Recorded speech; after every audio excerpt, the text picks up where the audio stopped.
Уважаемый Владимир Владимирович, уважаемый Игорь Иванович, уважаемые участники форума, я хотела бы всех поприветствовать и сказать, что нашему форуму 5 лет, первый юбилей, и самое главное отличие нашей площадки от других деловых мероприятий, что и подают идеи, и участвуют в дискуссии, и модерируют граждане нашей страны, активные граждане, которые предлагают идеи и проекты для развития России.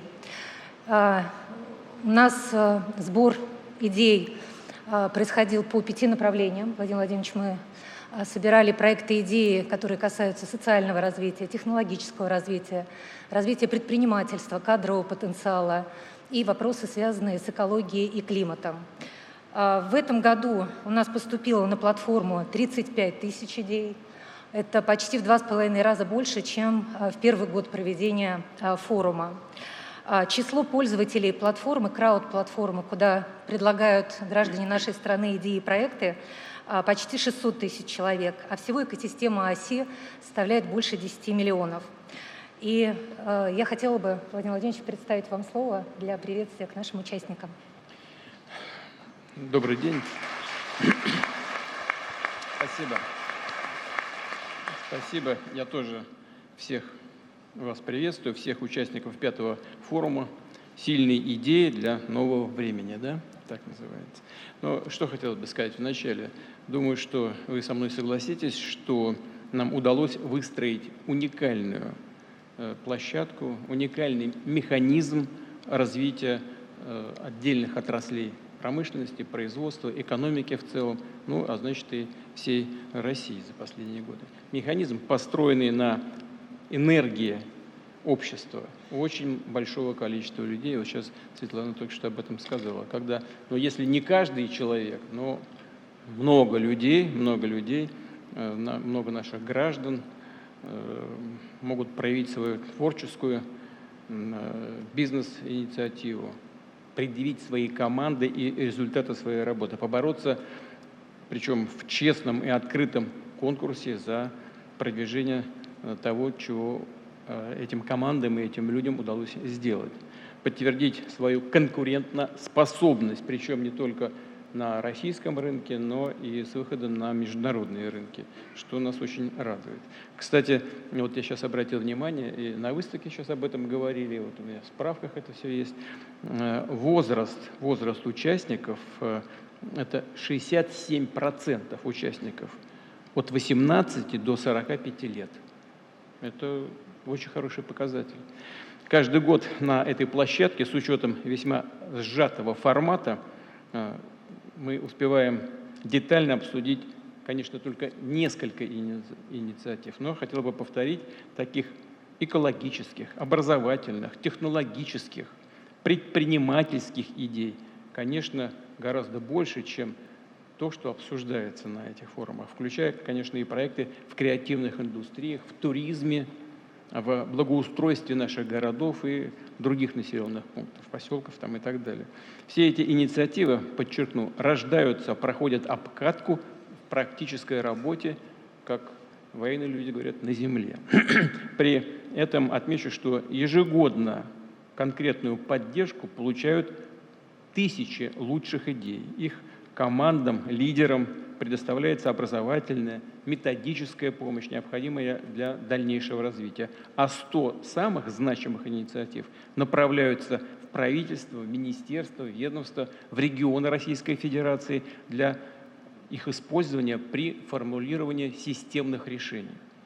Конечно, не могу не отметить ту большую работу, которую проводят люди, занимающиеся этим видом деятельности, как своим основным. Это прежде всего ОСИ, это вот Внешэкономбанк. Хочу вас за это поблагодарить и сказать, что в правительстве видят ваши усилия, их не только признают, но и в состоянии оценить. И мы вам все за это очень благодарны. Ну, конечно, не могу не вспомнить и про Росконгресс, который организует всю эту работу технически. Повторю, высокая общественная миссия форума – служить раскрытию талантов, огромного творческого потенциала наших людей. И важную роль здесь, конечно, призваны сыграть и инструменты конкурса «Знай наших». Вот сейчас мы только об этом поговорили, все это еще раз посмотрел. И честно говоря, посмотрел это с большим удовольствием. И надеюсь, что очень многое из того, что было сейчас только что показано, многое из того, что было сделано, будет продвигаться. Мы всячески будем этому способствовать. И уверен, будут появляться новые и новые инициативы. И я уже в целом говорил об этом направлении недавно в Петербурге, на Петербургском экономическом форуме. И мы, собственно говоря, не только там, мы везде об этом говорим. И будем продолжать не только говорить, но и двигаться в этом направлении в сторону поддержки таких инициатив. Наши новые бренды, они, вот что очень важно, они в разных отраслях, вот сейчас я посмотрел на выставке, это и продукты питания, это одежда, но это и высокие технологии, включая использование искусственного интеллекта. И что очень важно, что это уже не обратный инжиниринг, это уже не то, что разобрали, снова собрали и по линии там, импортозамещения поработали. Нет, многие продукты появляются на базе собственных разработок. Это чрезвычайно важно, это самое главное. И вот, конечно, прежде всего будем поддерживать вот такие начинания. Также в прошлом году на этой площадке прозвучало предложение оказать содействие в переезде иностранным гражданам, тем, которые в Россию, тем, которые разделяют наши ценности традиционные и хотят с нами работать на позитив. И для нашей страны, и для себя, для своих семей, да и для тех стран, откуда они переезжают. Конечно, это маленькая толика в общей работе и по развитию страны, по решению кадрового вопроса. Почему? Потому что, прежде всего, конечно, мы приветствуем тех людей, которые переезжают к нам и с хорошим образованием, с хорошей подготовкой, и с желанием работать здесь, жить здесь и воспитывать своих детей в той обстановке, которая, как они считают, является комфортной для укрепления семьи. Мы только будем приветствовать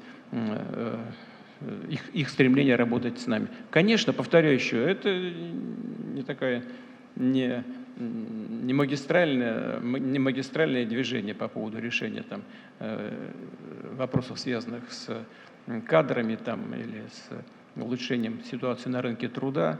Но все-таки это движение в правильном направлении, и мы дальше будем продолжать это делать. В целом хочу отметить, что форум приобретает международный характер.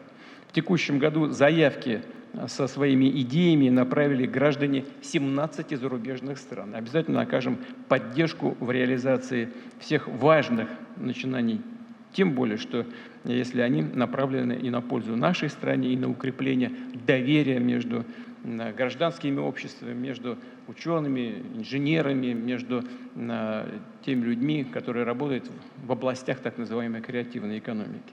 Именно с участием талантливых, увлеченных людей нам предстоит сделать колоссальный шаг вперед, а фактически запустить новый этап технологического развития. Он должен в полном смысле слова стать новым временем для России, чтобы добиться поставленных целей, обеспечить широкое и, подчеркну, повсеместное, сквозное внедрение перспективных разработок. Нам с вами нужно поддержать не только отдельные крупные исследовательские центры и институты, но, как не раз говорил, критически важно подставить плечо небольшим, еще только стартующим научным и инженерным командам, школьным, студенческим коллективам, семейным. Вот сейчас тоже на выставке мне рассказывали ребята и о семейном бизнесе, семейных начинаниях. Мы всячески будем это, конечно, поддерживать. И здесь значимую и весомую роль призваны сыграть механизмы форума «Сильные идеи для нового времени». Надеюсь, так оно и будет.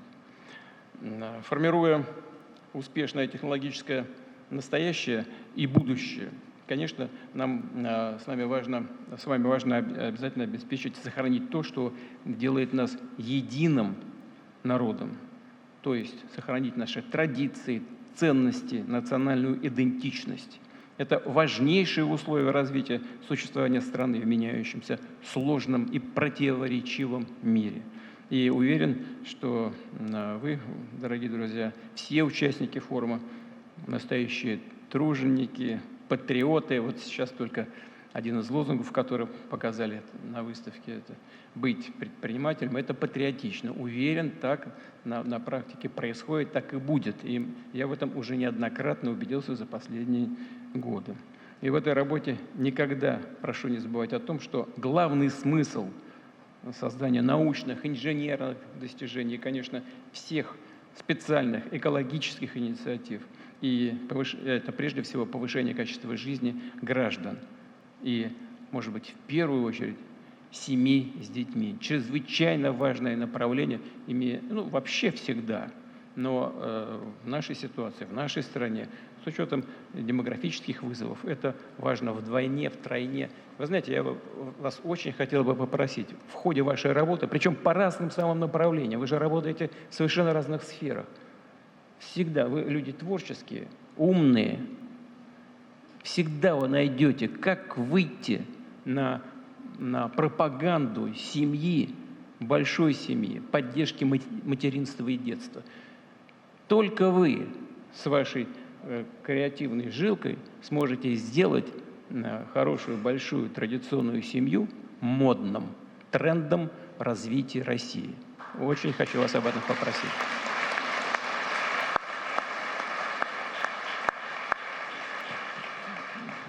Ну вот, пожалуй, достаточно. Спасибо. Владимир Владимирович, спасибо большое. Вы уже сказали, что мы познакомились на выставке, которая была до сейчас нашей пленарной части, как раз посвящена инициативам в сфере предпринимательства, и были представлены участники конкурса бренда «Знай наших», который мы проводим уже 3-й год. Этот год не стал, безусловно, исключением. И я поддержу, безусловно, тезисы Владимира Владимировича. Казалось бы, мы смотрели предпринимательские проекты, и коллеги рассказывали про свою продукцию, про свой бренд, который они создали. И вы знаете, каждый спикер рассказывал про семью, рассказывал про своих детей. Очень много было династий рабочих, когда в бизнесе работает и супруга, и дети уже тоже вовлекаются в эту деятельность. И это, конечно, радует. И еще нас очень радует, Владимир Владимирович, что сегодня мы проводим наш форум в Национальном центре России. Я очень благодарна руководству центра, Наталье Виртуозовой. Мне кажется, это тоже символично, что мы обсуждаем инициативы и проекты по развитию нашей страны именно здесь, на этой площадке. Я хотела бы отметить наиболее активные регионы, Владимир Владимирович. Я уже говорила, что 36 тысяч идей было подано. Самые активные регионы у нас Республика Башкортостан, Нижегородская область, Саратовская область, Москва, Республика Мордовия, Ростовская и Самарская области, где больше 5000 идей жители наших регионов представили как раз на нашу платформу. Но очень важно ведь поддержать, чтобы все идеи и проекты нашли свою поддержку. И здесь за 4 года у нас уже больше 5000 идей поддержаны ОСИ, нашими партнерами. Веб, например, помогает проектам через инструменты своей экосистемы. Это и корпорация МСП, и Российский экспортный центр. Сбер ежегодно проводит для наших участников акселераторы. За 2 предыдущих сезона более 200 технологических стартапов на разных стадиях получили тоже свою поддержку. Росконгресс ежегодно включает топ-100 лидеров идей на наши форумы. Петербургский международный экономический форум, Восточный экономический форум, Арктический.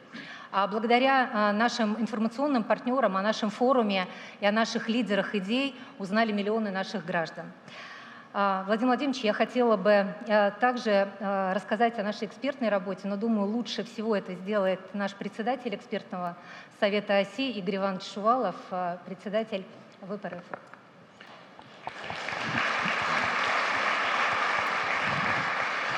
Многоуважаемый Владимир Владимирович, конечно же, наше мероприятие, которое проходит раз в год, это ключевое мероприятие, потому что и те, кто представляет свои бренды по конкурсу «Знай наших», и те, кто представляют свои идеи, для них, конечно же, несмотря на всю работу, которую мы проводим, показать товар лицом, показать то, как люди конкретно работают в рамках своих предприятий, за ними стоят коллективы, они показывают продукцию своих коллективов.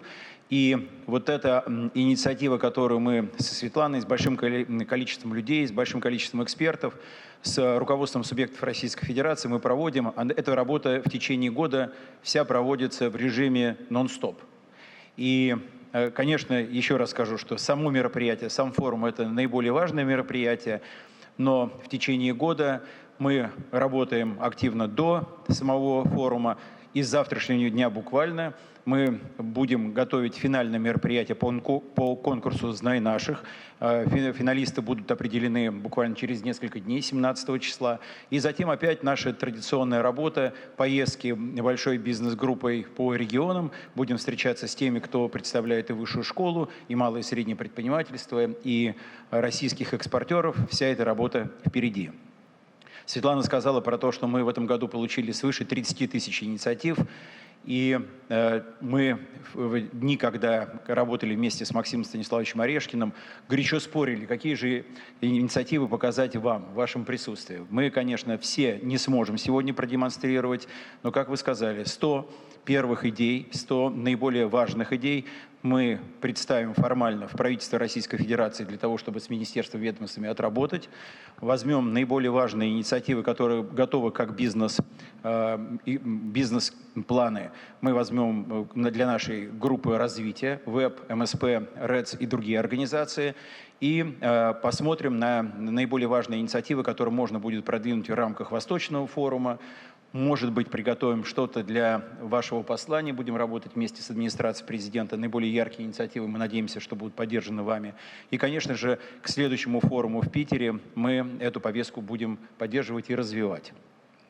Разрешите сначала вам доложить про некоторые наиболее важные инициативы, которые были вами поддержаны в прошлом году, сказать, что вы так в прошлом году, когда была инициатива по развитию туризма, обратились ко мне и сказали, что вот я ушел из правительства ВЭП и так уклончиво попытался ответить и дали поручение поддержать туристический комплекс в Липецкой области. Докладываю, финансирование найдено, подписано соответствующее соглашение, и усадьба Репец получит по графику все необходимые инвестиции для того, чтобы принять туристов. Это, с одной стороны, и восстановление российских усадеб. Руководство Липецкой области этот проект поддерживает, но и сами те предприниматели, которые практически ничего не зарабатывают. Они... Главное, чтобы график теперь не отсылал их за 2030 год. Нет, Владимир Владимирович, И исполнял. Обязуемся, что график был согласован полностью с усадьбой Репец и с Алексеем Шкрапкиным по тому, как они могут эти инвестиции принять. С нашей стороны даже было пожелание быстрее предоставить, но эта сумма небольшая, тем не менее для этого проекта очень важная. По теме туризма много делается в рамках ОСИ. Вы в свое время поддержали инициативу по туристическим тропам. Мы взяли подготовку законопроекта на себя, и оказалось, что так вроде звучит просто. И тема такая незамысловатая, а это очень сложное комплексное законодательство, которое вовлекает самые разные отрасли права. Нам здесь помогала администрация, Главное правовое управление, юристы Государственной Думы и Совета Федерации. Появился законопроект. Мы ожидаем, что в ближайшие дни этот законопроект в первом чтении будет рассмотрен в Государственной Думе. Сложная оказалась тема, но крайне важная для того, чтобы развивать и не только туристические тропы, там, где это традиционно уже своим ходом этот проект идет, но и там, где требуется законодательное оформление, в том числе в таких специальных зонах, где мы должны очень внимательно относиться к охране окружающей природы, например, там, где озеро Байкал. И там такой запрос существует, но вот как только будет создан такой законодательный механизм, мы сможем его уже внедрять в районе города Байкальска, там, где ответственность ВЭБа по созданию большой туристической зоны, ну и в других местах, там, где это будет востребовано. Также, Владимир Владимирович, вопрос по умной миграции в прошлом году поднимался. и Ирены Чекини, которая поставила этот вопрос тогда перед вами.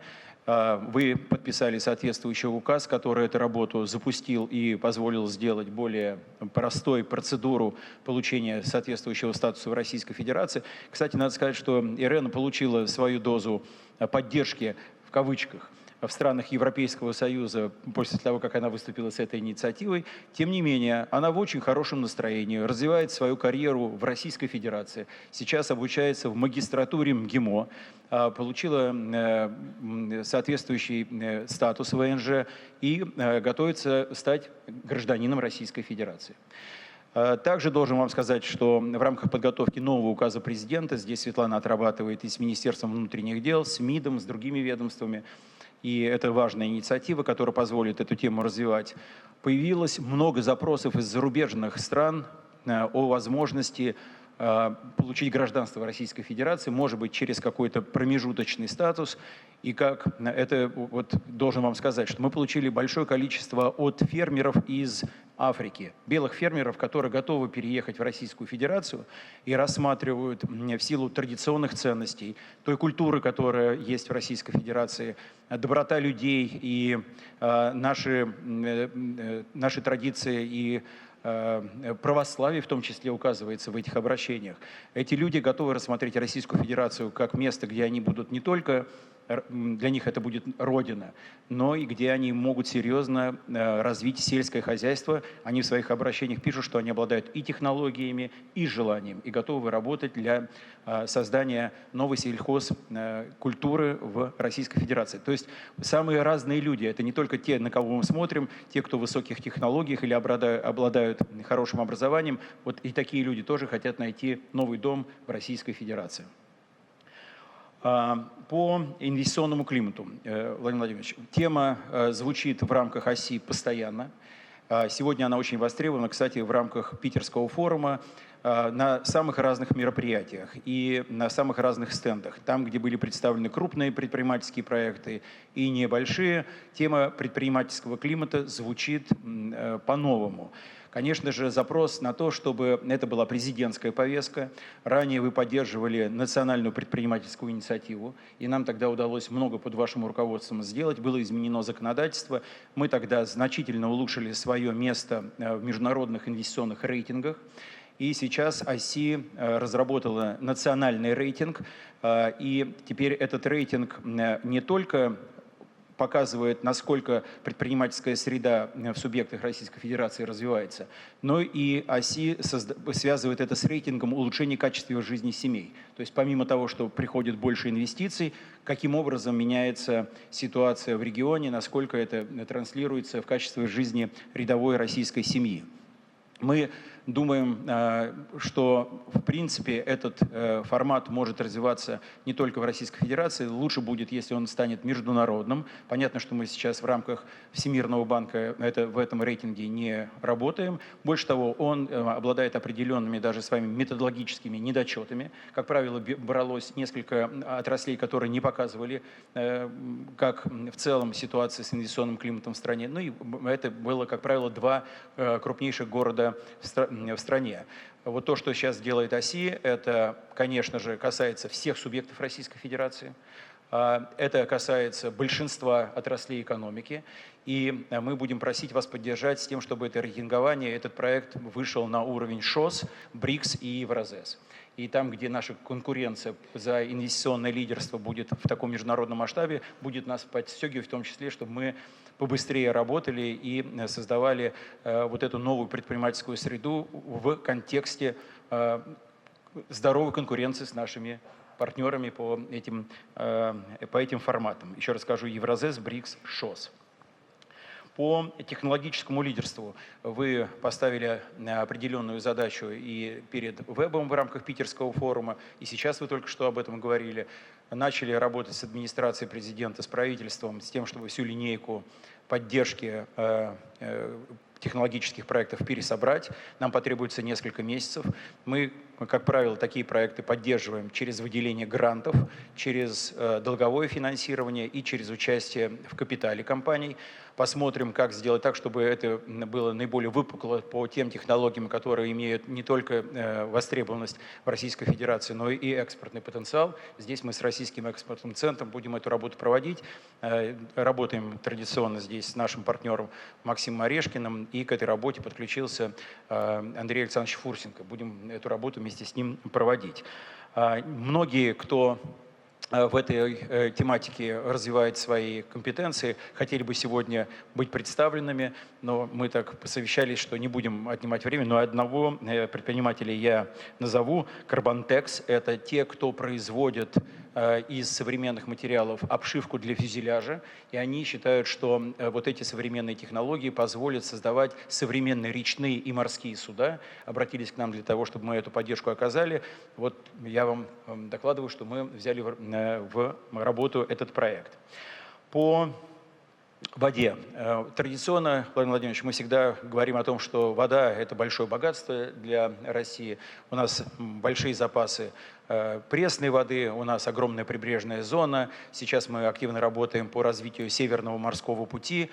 Но в рамках подготовки к форуму тема воды зазвучала совершенно иначе. Это и охрана окружающей среды, это современная новая энергетика, это новые технологии для того, чтобы обеспечить современным транспортом в крупных городах, где протекают реки и так далее. Мы постараемся вместе со Светланой и с экспертным советом эту тему оформить так, чтобы она в целом звучала как экономика вокруг воды. Большой запрос на эту тематику. Здесь еще раз скажу, что это такие новые аспекты, которые мы раньше никогда не рассматривали. По поддержке, Владимир Владимирович, семей. Я, честно говоря, это не готовился сказать, потому что полностью разделяю, что вы говорите. Но у нас в ВЭБе и во всех организациях развития семьи, где много детей, очень поддерживаются. У нас, например, у человека, который отвечает за новое кадровое развитие, 5 детей. У меня 4. Надеюсь, что скоро будут внуки. И мы создали специальную корпоративную программу для того, чтобы те, кто готовы рожать больше детей, воспитывать достойных граждан, мы будем их поддерживать на корпоративном уровне. Тоже вам сказать, что запрос на эту работу постоянно формирует Валентина Ивановна Матвиенко, приглашает нас, и как раз вот для того, чтобы корпоративные программы развивались, она нас все время к этому стимулирует. И поскольку мы говорим про семьи, также должен вам сказать, Владимир Владимирович, очень много на фоне обсуждения нового законодательства об обращении с животными, очень много инициатив по гуманному обращению с животными. И там, где большая семья, там и должны быть животные, и мы должны любить братьев наших меньших. Тоже знаете, что это люди неравнодушны к этой теме. Большое спасибо за внимание, и передаю обратно слово Светлане. Спасибо, Владимир Владимирович. Я тогда попрошу своих заместителей каждого представить свой блок инициатив. И первым попрошу Георгия Белозерова представить направление экологии и климат. Да. Извините, пожалуйста, Георгий. Я там видел табличку, вот участник поднимал, который предлагает сэкономить для бюджета или добыть для бюджета 5 миллиардов рублей, да, там так написано. Ну, триллионов, но тем более, знаете, нельзя пройти мимо. Даже не знаю, что он будет говорить, но не могу удержаться, чтобы не начать именно с этого. Дайте этот самый... Да. Микрофончик. Спасибо большое, что заметили. Наши проекты вошли там в 1000 лучших идей. Хотелось бы в 100. Объясню простое действие. То есть сейчас у нас есть проект «Экономика данных», в котором Михаилом Владимировичем Мишустиным поручена обработка, передача и формирование данных по единым классификационным правилам. То есть у нас мы взяли и оцифровали всю нормативно-справочную информацию регулятора, которая используется всеми субъектами экономики для кодирования товаров, основных фондов, видов деятельности, там, различных услуг, взаимосвязали ее с миллионами норм права и можем автоматизированно обрабатывать любой объем данных, скажем так, сквозного управления активами. Все, что касается, например, капитальных расходов ЖКХ мы можем оценить, ну, скажем так, можем оценить, скажем, эффективность амортизационных отчислений, фактический износ показать, какой он соответствует нормам закона. Ну вот сейчас мы написали ведомство Ковальчука Бориса Юрьевича, да, нам дали ФКУ на проверку, показали результат, они сейчас смотрят, там есть над чем работать всему казенному предприятию. Если говорить о 5 триллионах, у нас где-то активов в России порядка 270 триллионов рублей. То есть где-то в среднем 1,5% это у нас, знаете, как выпадающие доходы государства. Можем фактически на любом, скажем так, крупном предприятии показать эти деньги. То есть речь идет о том, чтобы поднять из тени имущество, да, и взимать с этого налоги, да? Да, да. Ну нет, из тени поднимать не надо, поскольку у нас, знаете, как в экономике вроде бы все обязаны кодировать объекты, все кодируют, но никто данными не обменивается, код в код. И, соответственно, в нормах ошибаются, поскольку все вручную, это слабо проверяется. Вот, и у нас бывает, что... все будет точнее, да, быстрее. И просто, да. Скажите спасибо, пожалуйста, вашему коллеге. Да. То есть, да. У нас есть проекты, там мы там за 40 секунд 400 миллионов рублей показываем. Вот. А где вот ваше предложение? Вот у меня здесь все есть. Ну, да, могу Игорь Сергеевич, если даст там предприятие какое-либо, я могу показать. Игорь Иванович заберет. Игорь Иванович, да, простите. Ладно, хорошо. Вот то, что вы покажете степень износа, ничего в бюджете не сэкономит. А почему? Ну, то есть что нужно фактически потратить, понимаете? А иногда это не всегда. Нет, ну, степень износа и так, в принципе, понятна. Вопрос, где найти деньги для того, чтобы своевременно принимать решения о поддержании систем ЖКХ и развивать с помощью современных технологий. Но все равно это очень полезно, очень полезно. Отдайте, пожалуйста. Ладно? Да, спасибо большое. Спасибо вам.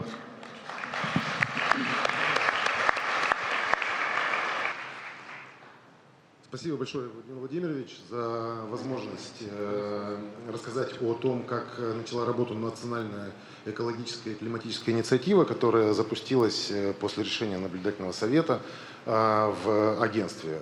На этот форум уже поступило достаточно много идей, около 4000, и 4 страны подавали из 4 стран идеи, это и ближние, и дальние, это и Беларусь, и Молдова, и Индия, и Эфиопия участвовали в работе и в предложении идей.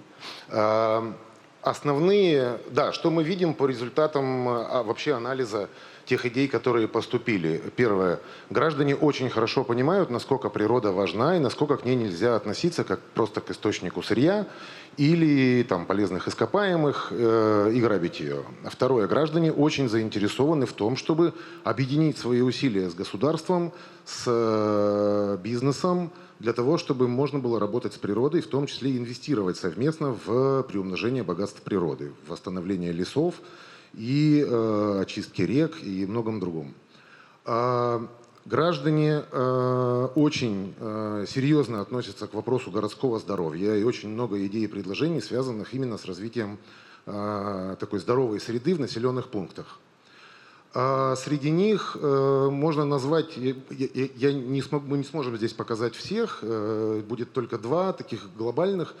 Но вместе с этим хотелось бы попросить возможности отметить несколько идей, которые очень значимые и которые могут иметь большую перспективу. Это идея о био- и нейрогородах, которые основаны на трудах и русских, и советских ученых. Это и Бехтерев, академик.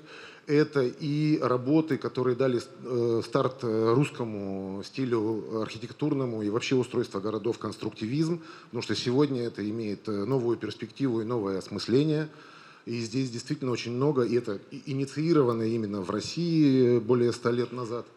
Это идеи, которые предоставили Владимир Щекин И Анна Ленько, это Владимир Щекин, это девелопер, который непосредственно вкладывается в строительство в объектов в городах, а Анна Ленько, которая вместе с руководством Нижнего Новгорода создает именно такие биологические кластеры внутри городов, которые позволяют перевести такие запустелые, овражные территории в биопродуктивные, то есть в которых можно хорошо гулять, дышать воздухом, проводить время. Второе важное направление, которое многие поддерживали, это максимальное сокращение цикла переработки твердых бытовых отходов, вплоть до возможности перерабатывать что-то прямо в домашнем хозяйстве или условно на районе в виде там артелей, которые могут это делать.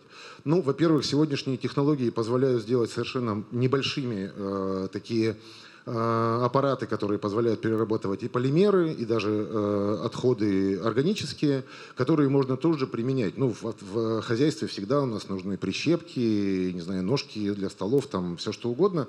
И эти технологии могут позволять очень быстро возвращать это в оборот и стимулировать такое экологическое поведение граждан. Это большая перспектива, которая снизит нагрузку на городское хозяйство в части логистики и утилизации отходов, с одной стороны, а с другой стороны поднимет интерес и возможность, в том числе, заработка для граждан. Эти идеи нам предлагали Антон Турченко и Сергей Тушев, они проекты «Экоточка». Это то, что уже начало работать, и то, что сейчас уже можно и нужно распространять, тиражировать, давая условия к этому развитию. Следующее большое направление – это все, что касается новых биоматериалов. Действительно, мы видим много удивительных вещей, которые позволяют создать именно вот биотехнологии. И это новые строительные материалы, в том числе самозарастающие фасады. Георгий, давай уже дадим слово людям, для которых мы сегодня собрались. Да, последняя идея – это хост-симбиоз. Если позволите, эти идеи будут направлены в рабочем порядке к вам, и чтобы можно было бы рассмотреть и поддержать их на уровне и правительства, и регионов, науки, и компаний, которые в этом заинтересованы. Спасибо. И первое, я бы хотел дать слово как раз Игорю Макарову, ученому Высшей школы экономики, который предложил глобальное осмысление экономики воды. И, кажется, это точно является большой стратегией развития и нашей страны, в России и мире. Экономики воды? Да.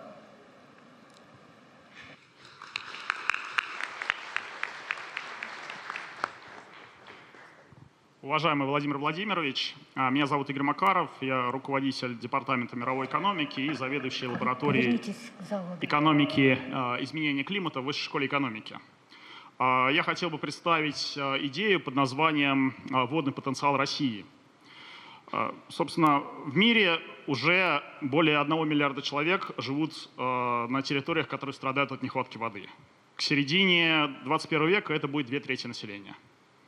Кто-то может сказать, что вода ничего не стоит, но на самом деле уже сейчас многие страны расплачиваются за нехватку воды, расплачиваются повышенной заболеваемостью, расплачиваются деградацией экосистем, расплачиваются потерей биоразнообразия. Вода – это ценнейший экономический актив, и ценность этого актива растет со временем. Россия обладает 20% мировых запасов этого стратегического актива и, конечно, имеет все возможности для того, чтобы стать водной сверхдержавой 21 века. Но для этого нужна стратегия. Комплексная стратегия использования конкурентных преимуществ, связанных с нашей обеспеченностью пресной водой и с ее рациональным использованием. Эта стратегия могла бы состоять из 4 компонентов. Первый компонент – это учет и оценка водного следа нашего производства. Мы должны понимать, сколько воды тратится для производства того или иного товара. А понимать мы это должны для реализации второго компонента. Это создание экономических стимулов для рационального водопользования. Например, посредством установления норм водопотребления, исходя из наилучших доступных технологий, с учетом нашего технического потенциала, с учетом нашего инженерного потенциала, в то же время ограничения загрязняющих водохозяйственных практик. Третий компонент – это развитие современных технологий, связанных в первую очередь с водосбережением, с водоочисткой. Это огромный и стремительно растущий рынок. И современные технологии, они вообще позволяет не только использовать воду без какого-либо негативного воздействия на нее, но, в принципе, даже возвращать в водоем воду чище, чем она была в момент забора из водоема. Такие технологии, конечно, хотелось бы поддерживать. И, наконец, четвертый компонент. Четвертый компонент – это создание механизмов для инвестирования в водное хозяйство совместно государством, бизнесом и населением. В целом вся стратегия она направлена на то, чтобы сделать воду инвестиционно привлекательным сегментом экономики и сделать в то же время рациональное водопользование новой нормой хозяйствования. Если нам это удастся, то в таком случае мы сможем эффективно использовать наше конкурентное преимущество, наше национальное богатство, настоящее синее золото. Спасибо.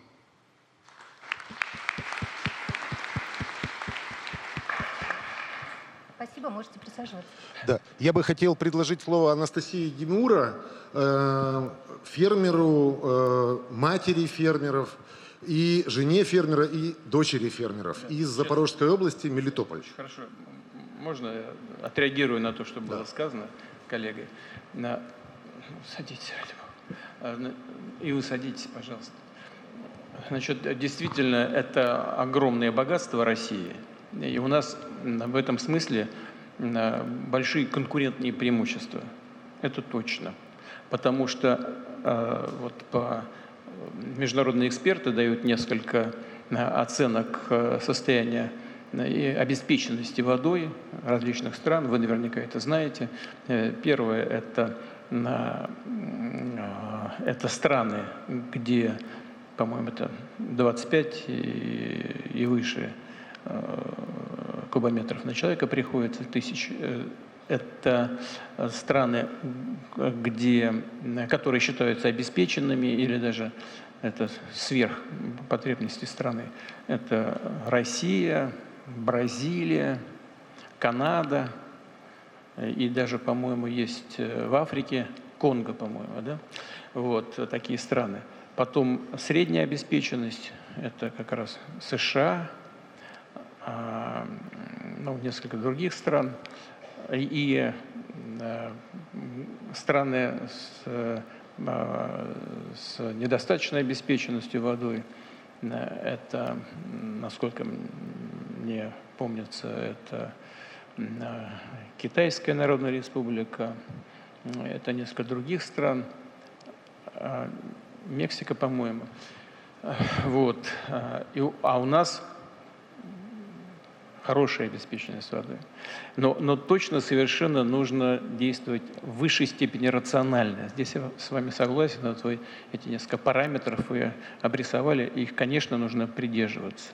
Если использовать воду именно как ресурс для развития экономики, то нужно исходить из того, что мы обеспечены водой вроде бы, с одной стороны, но с другой стороны она распределяется у нас неравномерно. Скажем, на юге страны ее и не хватает. В центральной части, где наибольшая плотность населения, тоже могут быть проблемы. Ее много где? В Сибири. Но и там нужно действовать таким образом, чтобы не нарушать известного баланса. Вот смотрите, мы совсем недавно радовались тому, что у нас профицитная электроэнергия в некоторых регионах. Ну, там начали активно майнингом заниматься, и губернаторам не начали жаловаться, что им не хватает электроэнергии уже для развития соответствующих регионов. Мы вынуждены были принять определенные решения в сфере майнинга. То же самое касается и использования водных ресурсов. И нужно без всяких сомнений еще посмотреть, на что и как тратится вода. Потому что если использовать этот ресурс для развития промышленности, об этом идет речь, то надо исходить из того, что из всего объема потребления воды 50% идет именно на промышленность. И если взять эти 50% за 100, 75% это энергетика. Тут мы просто должны это иметь в виду. На сельское хозяйство, скажем, на сельское хозяйство, по-моему, всего там 2%, на орошение 3%. орошение, видимо, имеется в виду в широком смысле, там и в городах орошают и так далее. Вот этот баланс мы тоже должны иметь в виду и учитывать при реализации тех программ, которые могут и должны возникать на основе ваших предложений и разработок. А так в целом, конечно, этот ресурс надо эффективно использовать. И нужно быть очень внимательными при принятии каких-то крупномасштабных решений. Но в советское время, вы наверняка знаете, все, думаю, все знаем, были идеи поворота сибирских рек там, и так далее, и так далее. Надо очень, очень внимательно смотреть на расходы воды из наших крупнейших рек.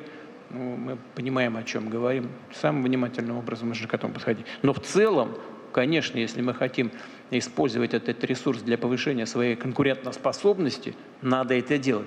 Только рационально, в том числе и с помощью ваших идей и разработок. Вам спасибо большое.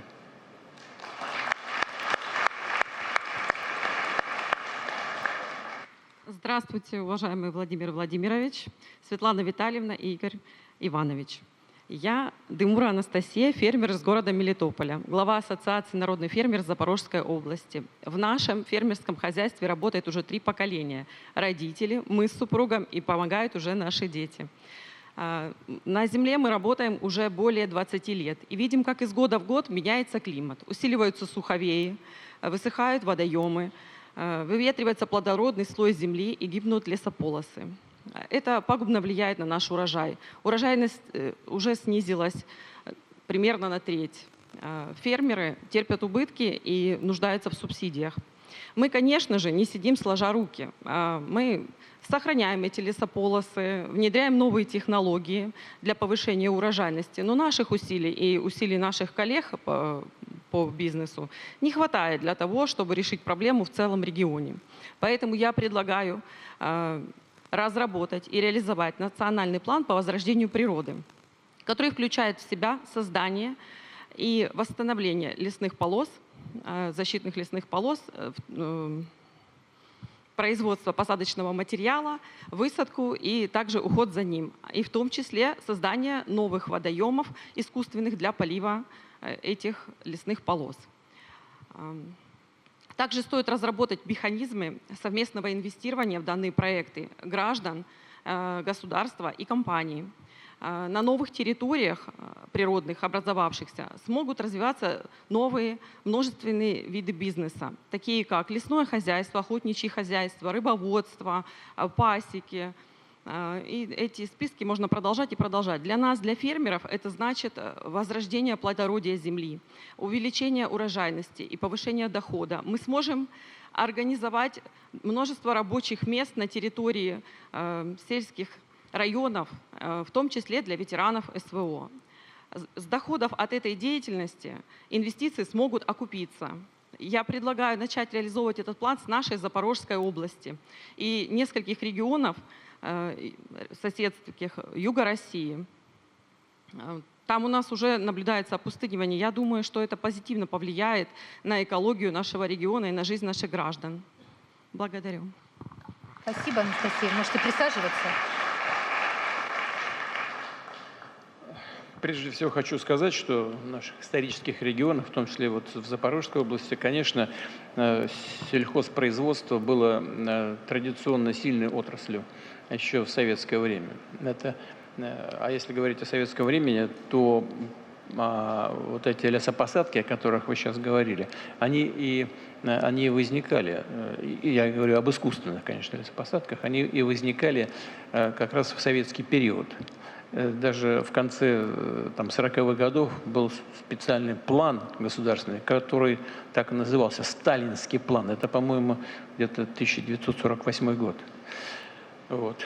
Так что с тех пор, и теперь все это создавалось нашими отцами, дедами. Но сейчас хочу обратиться ко всем, кто имеет так или иначе отношение к этому виду деятельности, и к руководителям муниципальных образований, субъектов федерации. Надо очень бережно относиться к тому, что нам досталось в наследство.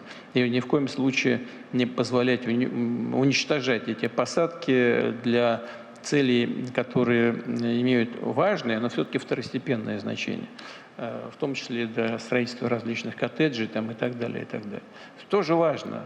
ИЖС нужно развивать, ну, надо понимать, где и рационально подходить к решению этих задач. Дальше. Безусловно, вы правы, и это нужно делать. Мы обязательно учтем ваше предложение. Но хочу обратить внимание, что у нас существует отдельная госпрограмма по возврату земель в сельхозоборот. И с этого года наши исторические территории, в том числе и Запорожская область, они присоединяются к этой программе. То есть на них, на эти территории, в том числе и на Запорожье, будут распространены условия и все инструменты поддержки сельхозпроизводителей в рамках программ возвращения земли в сельхозоборот. Нужно обязательно это сделать, и попрошу правительство на это обратить внимание с тем, чтобы не просто формально эти возможности распространялись в том числе Запорожскую область, а именно была предоставлена помощь вам и вашим коллегам, которые работают в этой сфере деятельности. Ну а в целом идея, конечно, правильная, хорошая, будем всячески поддерживать. Спасибо.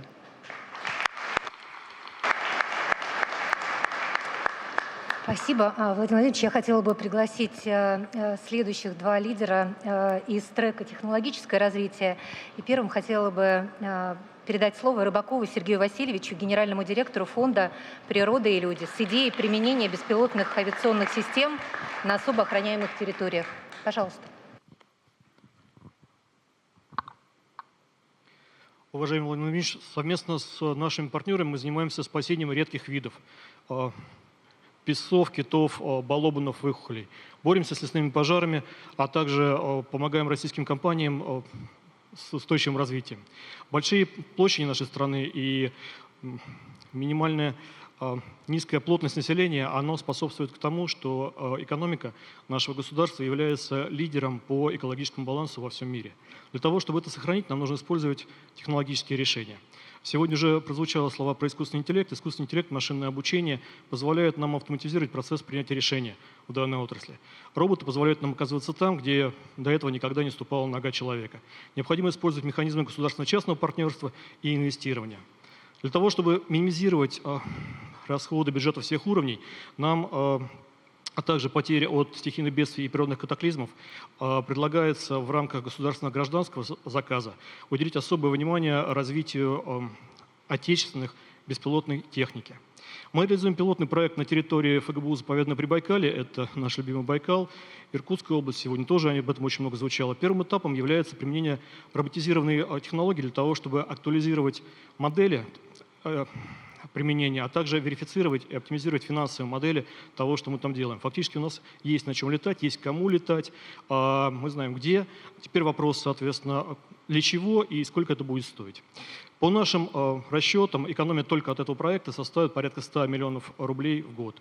Сэкономленные средства пойдут на улучшение условий труда и оборудования для сотрудников, которые работают на данной территории. Мы считаем, что данный пример можно расширить на всю заповедную систему, а также на лесную и водную отрасль.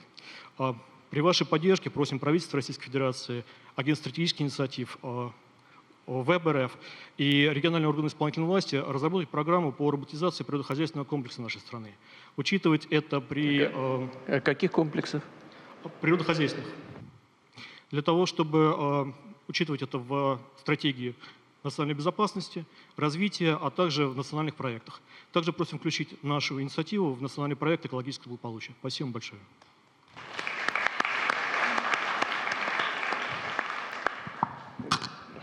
Вы знаете, что мы уделяем беспилотию много внимания в последнее время. Такой рывок происходит у нас в этой сфере, и без всяких сомнений здесь... Я только что недавно с некоторыми коллегами разговаривал на эту тему. Вы знаете, что у нас движение есть хорошее по робототехнике в целом и по беспилотию в частности. По беспилотию мы проводили совещание в Тольятти совсем недавно, в начале года, по-моему, да? В начале года. Вот, принято там соответствующее решение по поддержке этого направления деятельности. Очень много интересных, креативных идей, предложений. Они реализуются, предприятия хорошие возникают. И должен сказать, что они привлекают внимание не только потребителей этих изделий в России, но и за рубежом. Очень большой интерес.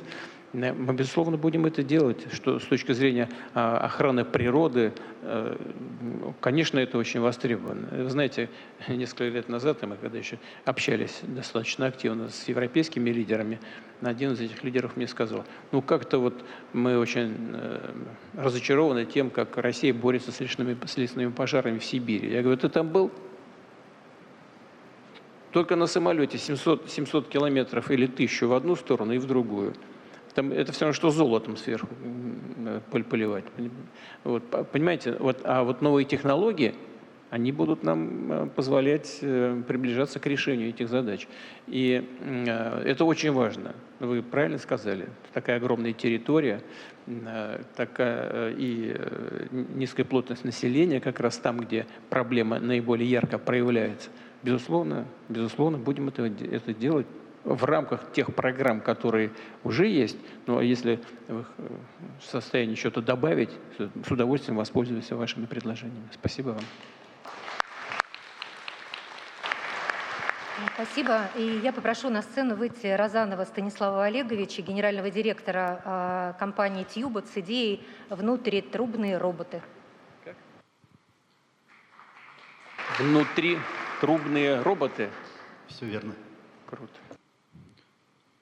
Уважаемый Владимир Владимирович, здравствуйте. Генеральный директор компании «Тьюбот», победитель конкурса «Знай наших» Авторадио Станислав Розанов.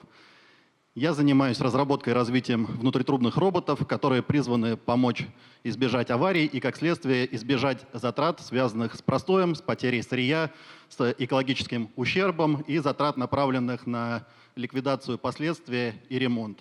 В России самая протяженная в мире сеть трубопроводов, по ней идет очень большой грузопоток, и эта часть сети изношена.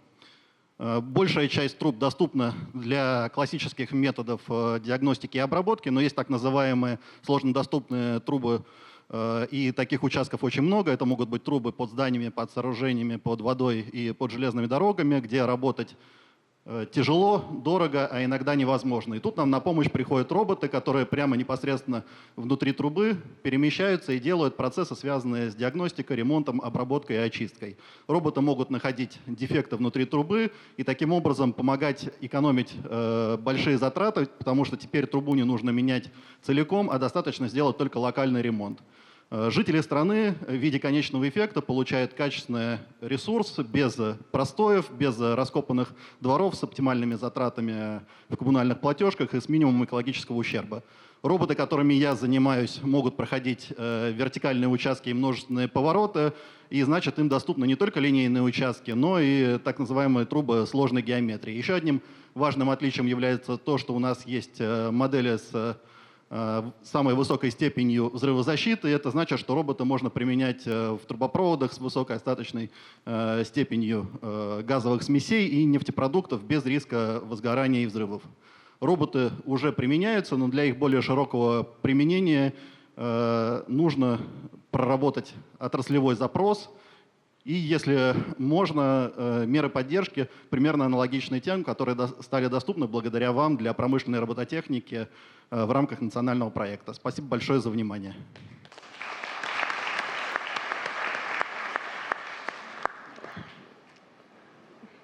Одно из важнейших направлений – это внедрение робототехники в экономику, в промышленность России. Ну, вы знаете об этом, мы все время об этом говорим. Уровень роботизации российской экономики, российской промышленности, к сожалению, пока довольно низкий. Это одно из ключевых направлений нашего развития. Здесь и в известной степени решение кадровой проблемы, здесь и решение вопросов, связанных с обеспечением безопасности в промышленности. Ну вот сейчас вы сказали о том, что ваши роботы применяются по исследованию труб и так далее. Конечно, это кратно, я думаю, повышает и качество работы, и обеспечивает безопасность. Правда, есть такие сферы деятельности, где значит, бойцы штурмовых подразделений используют трубы без всяких роботов и действуют достаточно эффективно. Но это уникальный, исключительный вариант. А в целом в промышленности, конечно, это очень востребовано. И вот сейчас ваш коллега говорил о беспилоте. Ну, в принципе, это тоже роботы, да? Но вопрос только в том, чтобы мы развивали их шире. Это должны быть не только там, летательные аппараты, это должны быть и беспилотные аппараты на море, под водой, автомобильные роботы, железнодорожные и так далее, беспилотные аппараты. И тоже ваша сфера деятельности, применения, вы уже нашли применение, я знаю об этом, мне уже коллеги докладывали из правительства, из отдельных компаний, как они используют ваши, я думаю, что это именно ваши изобретения, ваши роботы. Да и вообще в целом, любой шаг в этом направлении, он в целом эту сферу деятельности насыщает дополнительными технологиями, дополнительными идеями. Это очень важно. Тем более с использованием искусственного интеллекта это будет развиваться и развивается самым таким интересным, быстрым образом. Здесь важно только одно. Об этом уже когда-то сказал американский фантаст в своей книжке «Хоровод», по-моему, да, еще в 40-х годах, в 42-м или 43-м году. Кстати, он русско-российского происхождения. Главное, чтобы робот не наносил вреда человеку. Но здесь наоборот. Ваши предложения, они как раз снижают риски для человека. И вот в этих сферах, безусловно, особенно, как вот сейчас говорили, там, при пожарах использовать, там, на вредных производствах, разумеется, будем это расширять. И если возможно расширить на ваше предложение те меры поддержки, которые уже есть, мы обязательно это сделаем. Спасибо.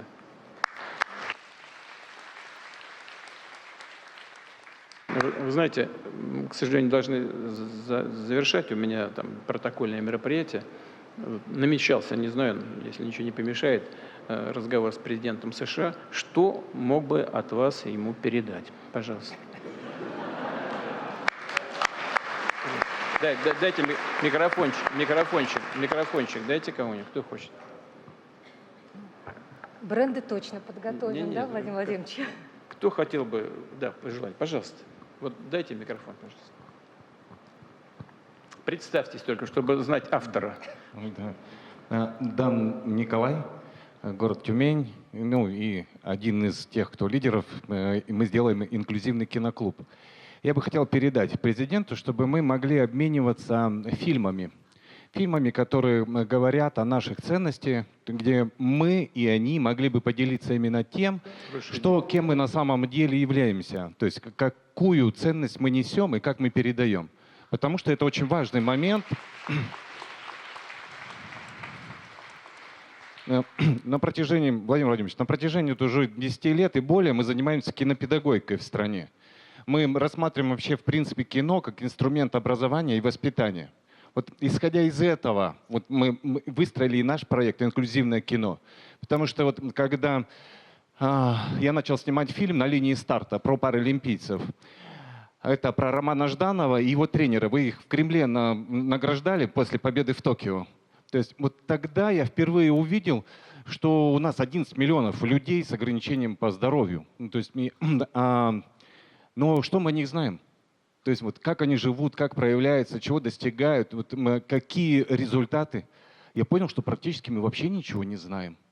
И мы тогда только создали фильм. Почему я говорю, что сила кино очень важная? Мы создали фильм и стали показывать у нас по стране. И увидели огромный отклик, чтобы эти люди могли о себе говорить, как о героях. Показывая фильмы, мы стали смотреть в стране, есть ли у нас еще такие фильмы, подобные. И увидели, что при всей росте киноиндустрии, фильмов, которые бы показывали таких людей с точки зрения, не с точки зрения жалости, а с точки зрения достоинства и их побед, это очень важно, чтобы у нас оно было. Вот исходя из этого, Владимир Владимирович, у меня отчасти просьба, потому что я все-таки как лидер не успел просто выступить. У меня просьба. Мы же стали делать инклюзивные киноклубы по стране. И вот в более 70 городах у нас это показывается. Мы увидели, что нам нужно создать платформу. Ну, вот у нас есть онлайн-кинотеатр, мы хотим на ним создать платформу инклюзивного и социального кино. То есть вот для того, чтобы мы могли в школы давать для диалога. Вот вы в начале выступления говорили о ценности передачи. Я вижу, что кино — это как раз самый ключевой момент в передаче ценностей всей семьи. И когда мы создаем, чтобы в школах у нас были фильмы, которые дают возможность понять, что такое отец, что такое мать, что такое семья, что такое страна, мы начинаем выстраивать диалог. Вот такой, как инклюзивный киноклуб, дает возможность нам как раз выстроить общее поле понимания, как мы живем и чем занимаемся.